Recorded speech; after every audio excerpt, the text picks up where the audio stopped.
তোমরা এতদিনে আমাকে যতটা চিনেছো তাতে বুঝেছো আমি বাটা ভর্তা পছন্দ করি। তো নিয়েছি খারকোল পাতা, ডাটা দিয়ে আঁশ ছাড়িয়ে নিয়েছি, আর পাতা কুচি করে নিয়ে ভালো করে ধুয়ে নিয়েছি।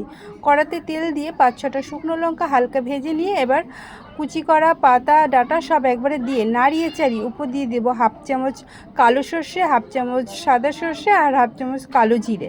এবার ভালো করে নাড়িয়ে চাড়িয়ে কটা কাঁচা লঙ্কাও দেবো, যে যেরকম ঝাল খাবে। জলটা শুকিয়ে এলে এবার তুলে নেব, তুলে নিয়ে ঠান্ডা করে এবার দিয়ে দেবো মিক্সার জারে, দিয়ে দেবো খানিকটা বাদাম আর দিয়ে দেবো পোস্ত। এবার ঢাকা দিয়ে মিহি পেস্ট করে নিলাম। কড়াতে আবার তেল দিয়ে দিলাম, 2টো শুকনো লঙ্কা আর কালো জিরে ফোড়ন দিয়ে নাড়িয়ে চাড়িয়ে এবার পেস্টটা দিয়ে দেবো। মিক্সি দেওয়া জলও দিয়ে দেবো।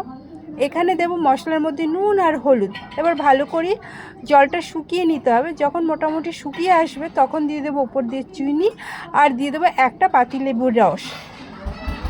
এবার ভালো করে মিশিয়ে নিয়ে শুকিয়ে এলে তুলে নেব।